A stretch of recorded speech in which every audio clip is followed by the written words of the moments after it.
Nico.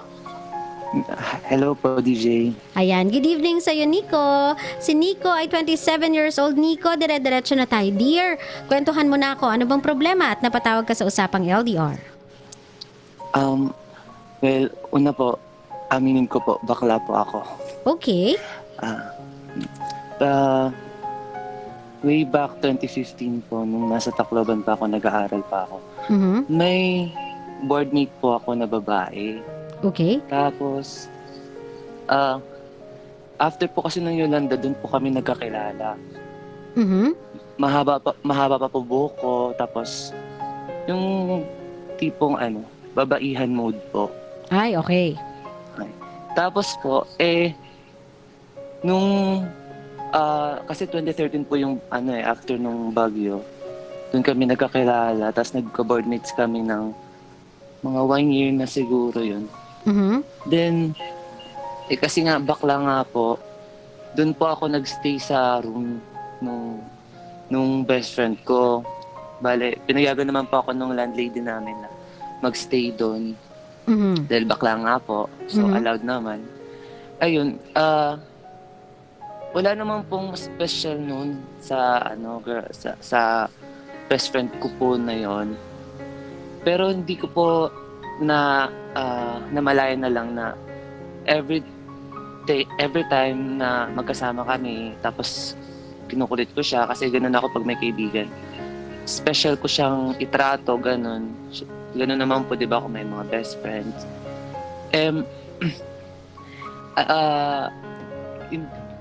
Nahulog po siya. Ah, na-in love siya sa'yo. Opo. Okay. Ako naman po, since pinanganak na po ako na bakla, parang laking gulat ko po kasi first time po yun na may nagkagusto sa akin na babae. Well, hindi naman po sa pero yung mukha ko po daw kasi hindi daw pang babae daw. So masculine yung mukha mo. So bukod sa Oo. itsura mo, sa physical attributes kasi binigyan ka ng magandang itsura, binigyan ka ng talagang masculine na physique, na-in-love siya sa'yo because of your ugali. Ganun po. Mhm. Kasi na daw siya, na fall daw siya kasi nga akala niya dun sa mga ginagawa ko sa kanya, may nararamdaman na daw ako sa kanya. Mm. So ako naman po, nung sinabi niya yun, sabi ko, wala akong nararamdaman sa'yo kasi ang turing ko lang sa'yo kaibigan. Okay. Kasi nung 2015 po, yun po yung nag-graduate po ako sa dun sa Tacloban. Tapos nagtataka na lang po kasi ako noon na iba na yung kinikilos niya. Gusto niya gusto niya daw makipag-inuman sa akin. Mm. May sasabihin lang daw siya. So Then this ako is way back 2015 pa, no? Opo. Oo. So medyo fast forward lang tayo ng onte. So ina-establish na natin, Nico, na nung time na yon, nung mga oras na yon, obviously in love siya sa'yo. So nagkaaminan ba? Nung inamin Opo. niya sa'yong mahal ka niya, anong naging response mo? Ito na nga po yun. Mm. Umiwas po ako sa kanya kasi nga akala ko hindi ko kaya. Ah, natakot ka. Opo. Pero dahil nga sa sinabi din niya, parang dumating din sa point na what if bigyan ko ng chance? Kasi nga sa dinami-dami din ng mga frustrations ko, what if itong nangyari, ito ang maging way para ba maging masaya naman ako. Tapos sa madaling salita, naging kami po. Pinagbigyan ko naman. Ah, Bale, okay. po, naging kami po. Mm. And it lasted for 3 years. Wow! Amazing! Nakakatuwa Opo. naman yun. O, tapos, how was it? Hanggang ngayon. O, sabihin mo muna sa akin, how was your relationship with her so far?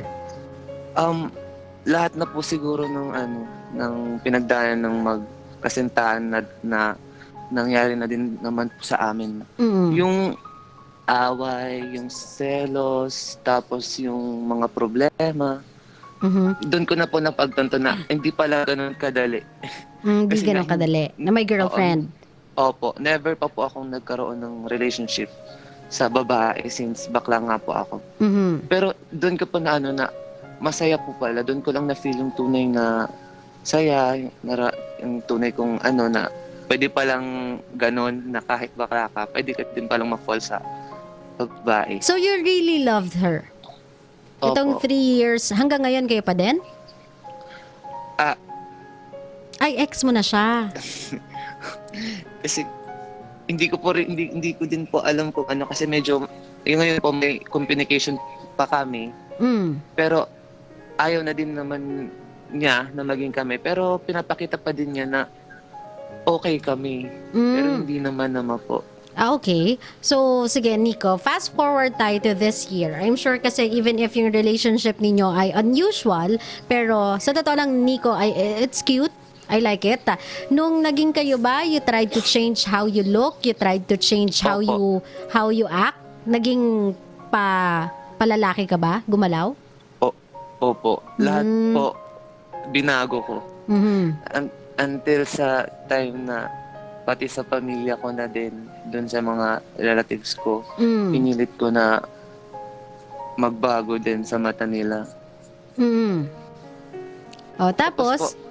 Tapos po, dahil nga po yung before, dahil sumasali po ako sa mga Miss Gay nun eh, so hindi ko po alam kung paano magdamit ng panlalaki. So, Mhm. parang back to zero po ulit. Mm. Paano ako bibili ako ng panlalaking damit, magpapagupit, ganun po. Ang Pero cute. okay lang po. Kasi po, na-feel ko po yung tunay na na yung respeto. Mhm. Kasi di ba compare po sa ibang bakla nung mahaba pa buhok ko. Nung Mm. nag-change po ako, parang naging decente po yung tingin sa akin ng mga tao, yung paano nila din ako itrato. Okay. Parang less discrimination din po. Mm. Ayun nga, yun na nga po yung advantage. Pero ito na nga po, dahil sa sobra pong na-in-love din po kasi ako sa kanya, same way din po siya sa akin. Umikot na po yung mundo ko sa kanya. Okay. Ngayon, lahat po, pati sa family ko, dun sa mga relatives ko, parang siya na yung priority ko. Hindi na ako nag-focus masyado dun sa kanila. Mm. Yun yung po na parang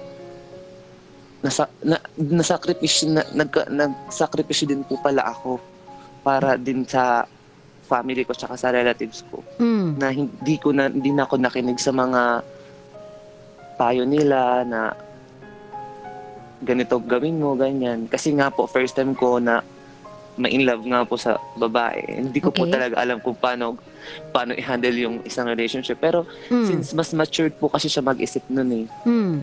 Tapos ako naman po, nung time na yun kasi po, ngayong year po, last year lang, Mm. kakabalik ko lang din po dito sa Manila kasi para mag-work. Kasi gusto ko po talagang sundan siya.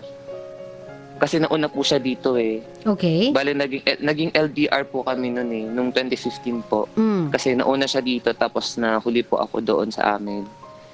Tapos, yun po, dumating din po sa point na nagkahiwalayan din kami. Tapos, di ko rin alam na nagka-chat sila ng ex niya. Mm. Tapos ako naman po, since hindi ko nga po alam kung ano po ang magiging reaction ko doon. Halos mabaliw po ako kasi nga po parang yung feeling na binigay ko din lahat sa kanya. Okay. Tapos Fast forward natin ng konti. Sabihin na natin na you had your normal slopes sa relationship. May selusan, kumbaga syempre nangapa ka dahil nga nagbago ka para sa kanya. Take me now doon sa oras na hindi na talaga kayo nagkakaunawaan. The reason why you called. Medyo fast forward lang natin ng konti. Nico, anong dahilan sige po. kung bakit ka napatawag? Noong 2017 po, noong December, nag-work po ako dito lang sa may Shaw Boulevard. Mm. Nung nag-start po ako mag-work doon, may katrabaho po akong lalaki. Mm.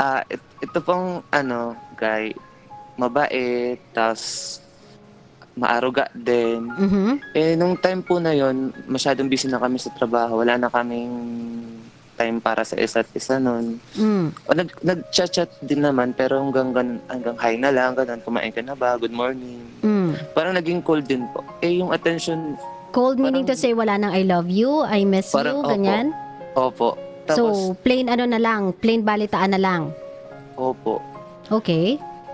Tapos, ayun po, parang naghahanap ako ng ng kaibigan or kalinga from sa isang katrabaho or ka-work, ganun. Pero sino yung unang naging cold? I mean, sinong unang hindi nag-I love you? Sinong unang hindi nag-I miss you? Siya ba? O pareho na kayo? Opo, siya po. Kasi Mm. ako na lang po laging nag-chat sa kanya. Okay. Kasi every time na ako, minsan man siya mag-reply, tapos sabi niya, naantok pa ako, may pasok pa ako. Okay. Ganun po. Tapos, ayun nga po, sa madaling salita po, yung sa katrabaho ko po, nahulog po ako sa kanya. Okay. Yung guy na po. Mm. Sa guy. Tapos, itong ex ko po, nag-chat sa akin kasi nakita niya na may pinost ako sa GC namin na nung isang gabi nagkainuman kami nung katrabaho ko, tapos dito natulog sa bahay. Mm. Well, picture lang naman yun since wala naman talaga nangyari. Kasi ayoko din naman talagang parang sa girlfriend, sa ex ko na parang lokohin siya, ganun. Pero Okay, alam naman niya yun. fast forward natin ang konti. Miko, so nakita niya, nag-post ng picture, nagalit siya, ganun? Opo, nagalit siya. Tapos, pero hinandel lang po niya yung niya na parang okay lang, ganyan. So, naunawaan naman daw niya. Pero hindi ko po alam na iba na pala yung nararamdaman niya. Na sobrang nasasaktan na daw siya, ganyan. Tapos, dumating po sa point na tinaboy ko na po siya kasi nga po, parang yung attention ko at saka yung nararamdaman ko napunta na dun sa guy, dun sa katrabaho ko. So, tinaboy mo si girl? Opo. Mm-mm. Tapos yun nga po, nag-confess po ako dun sa katrabaho ko na yun nga po yung nararamdaman ko na sa kanya. Sa kasabiang palad po, ayun po, hindi po niya ako gusto, parang ibigan lang daw niya, yung niya, tingin niya sa akin. Okay. Tapos ito namang ex ko, chinat niya yung katrabaho ko to para daw i-confirm kung may nangyari daw ba sa amin. Mm. Well, in reality wala naman po talagang nangyari. Mm. Tapos ayun po, ayaw talagang makinig nung ex ko. Pero nung time na yun na po, wala na po talaga ako nararamdaman nun sa ex ko. Okay. Unless until that time na endo yung guy, tapos wala na siya dun sa sa office. Mm. Parang biglang lang sa isip ko na hindi ko pala kaya mawala si ex na Kaya mong mawala siya, hindi mo lang kaya mag-isa, Miko. Magkaiba yon. Kasi nung mga panahon na andyan yung katrabaho mo, just to make what you felt clear with you, just to explain it from a third person's perspective, kaya mo mag-isa. Kaya mo nang wala siya. Hindi mo lang kaya mag-isa. Kasi nung mga panahon na andyan yung workmate mo, may nakadivert yung emotions mo, yung attention mo to someone else, may nagpapasaya sa'yo, may nagiging reason ka para pumasok, tinaboy mo yung ex mo eh. So, ibig sabihin, kaya mo nang wala siya. Hindi mo siya hinanap-hanap ng mga panahong hindi pa nag-e-endo yung lalaking yan eh. Kaya lang nung nag-e-endo na yung lalaking yan, nung wala nang nagbibigay sa'yo ng atensyon, nung wala nang nagbibigay sa'yo ng kilig, nung wala nang nagbibigay sa'yo ng emotions na gusto mong maramdaman, na-miss mo yung ex mo. Kasi alam mo siya, kaya niya yung ibigay. Ganun yun. So, wag mo sa akin sabihin na hindi mo kayang mawala siya. Kaya mo, te. Okay. Okay po. Hindi mo kaya mag-isa. Tapos? Yun na po. Dahil sa sobrang namimiss ko na po siya, kasi siya na po yung umiiwas noon, dumating po sa point na halos mag-suicide, naglaslas po ako. Tapos nung nalaman niya po yun, pumunta siya dito sa bahay. Tapos nagmakaawa po ako, lumuhod po ako, sabi ko, patawarin mo ako, sana bigyan mo pa ako ng chance. Doon ko po na mahal ko naman po siya, parang lang kasi nung time na nung wala siya, walang ibang nag-aano sa akin. So anong problema, Nico? Ngayon, pinagbigyan ka ba niya? Kayo na ba ulit? Hindi po. Anong problema? Tapos, Bale, ano ko lang po kung ano po pwedeng mabigay na advice na ako. If ipagpapatuloy ko pa po ba na suyuin siya or babalik na lang po Nung ba sinuyo mo ulit? ba siya, nung sinabi mong naglas ka na and all, tapos pinuntahan ka niya, nagmakaawa ka sa kanya, niluhuran mo siya, anong sinabi niya sa'yo nung sinabi mo sa kanya bumalik ka na sa akin? Anong sinabi niya? Wala na siyang ano, sabi niya, hindi niya na daw kaya. Tsaka mahal pa daw niya yung ex niya dahil nagkabalikan sila. Okay. Tapos yun po, ewan, parang babaliw po kasi ako nung time na yun eh. Oh, so ngayon, Lahat. sila na nung ex niya. Opo. Okay, so Nico, ano pang susuyuin mo? Sila na eh. Anong plano mo? Kasi- Gusto mong agawin? Hindi naman po. Ano? Kasi po, nag-chat pa po siya. Pag nagchat-chat siya sa'yo, anong sinasabi niya sa'yo? Ganun pa din na may nakikita kong may love tsaka may pag-care Anong po. sinasabi niya Yung sa'yo? parang, Let me interpret it for you. Anong sinasabi niya sa'yo? hello, kumusta ka na?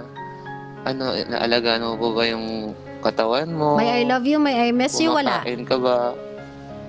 Wala po. Nico, ganito Let me explain it to you in a sense na maiintindihan mo. Your ex is a good person. She is a really great girl. She is a catch. Ibig kong sabihin, siya yung tipo ng taong malambot at malambot ang puso at malawak ang pangunawa. Nung tinanggap ka niya sa buhay mo, this is the time when you listen to me, Nico ha. Nung tinanggap ka Opo. niya sa buhay niya, niyakap niya yung buong pagkatao mo. Niyakap niya yung pagiging bakla mo. Minahal ka niya despite the fact na bakla ka. Ginusto ka niya. Gumawa siya ng paraan para maiparamdam sa'yo kung gaano ka niya kamahal. And then, she was happy having you. Finally. Kahit to the point na nakipagrelasyon ka lang sa kanya just to try, siya, tinake yung opportunity na yon. Sinabi niya sa sarili niya, to hell with it, okay na to, kaysa wala ka sa buhay ko. So, trinay niya, within your relationship, na mapa-in love ka sa kanya. And she was successful. Na-in love ka sa kanya.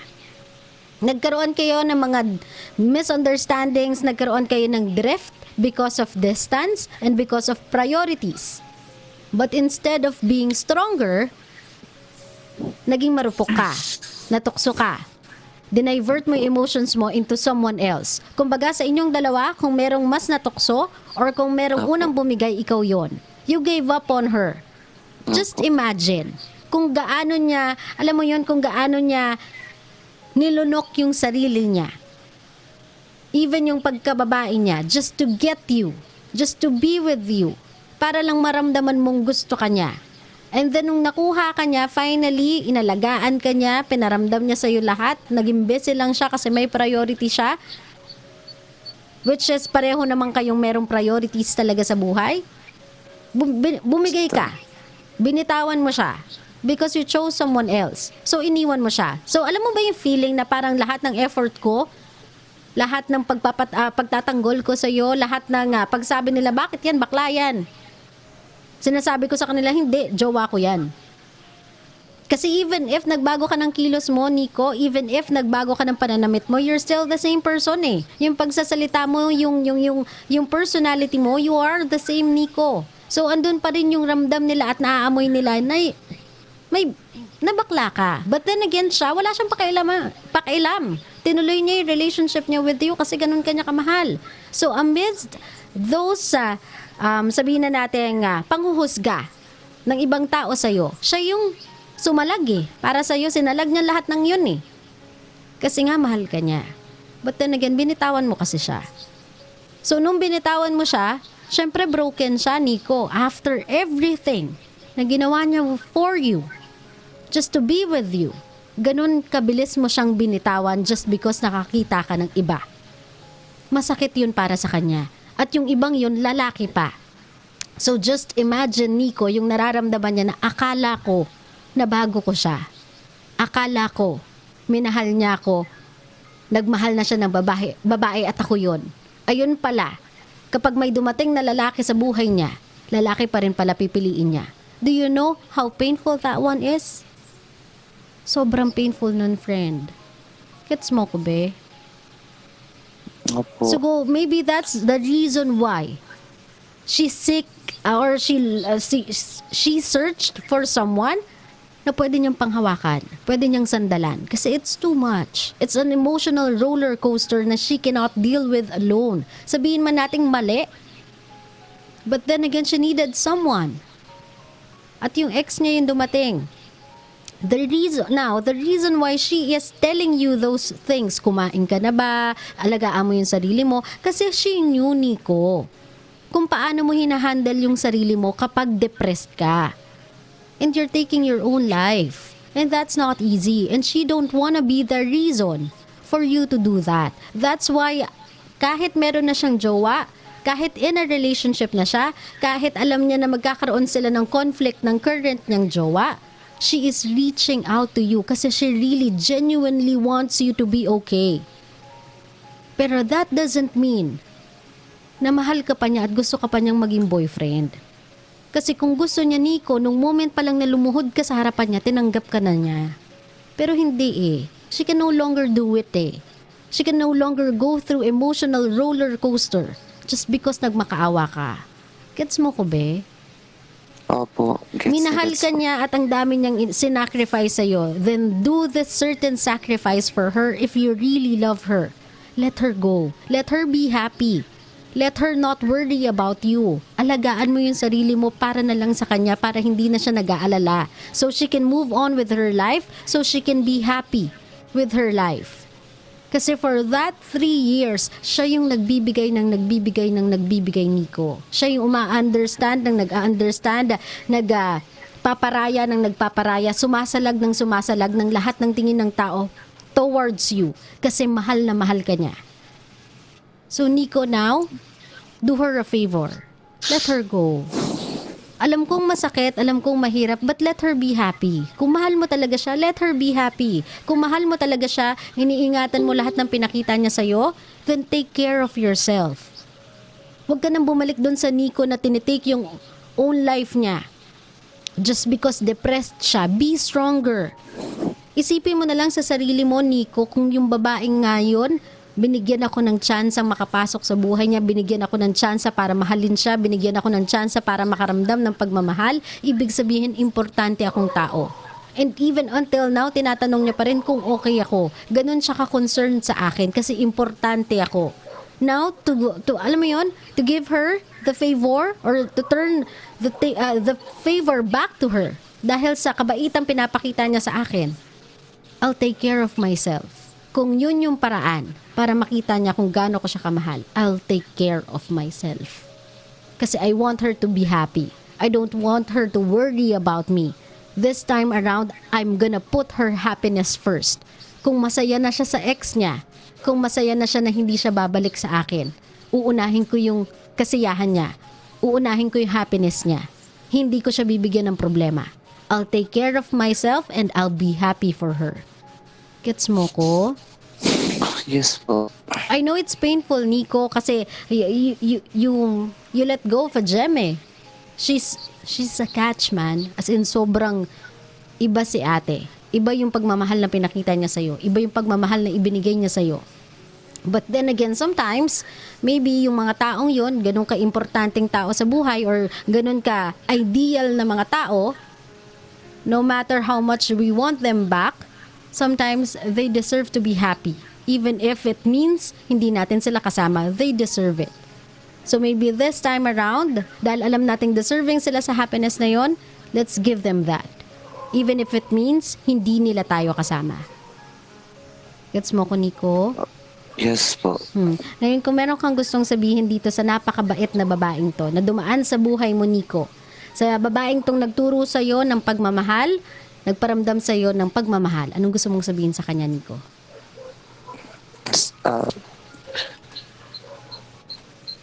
Sa lahat ng mga nagawa mo para sa akin, maraming salamat.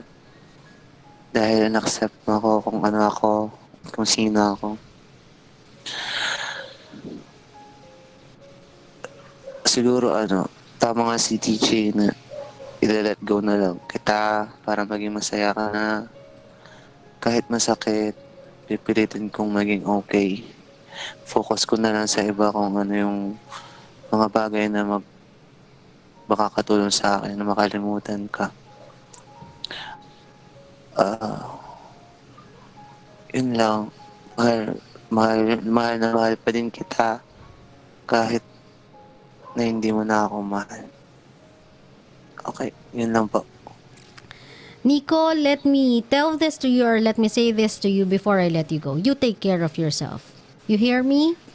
Opo, DJ. Huwag mo nang uulitin yung ginawa mo dating binabawi mo yung sarili mong buhay. You are meant to spread love.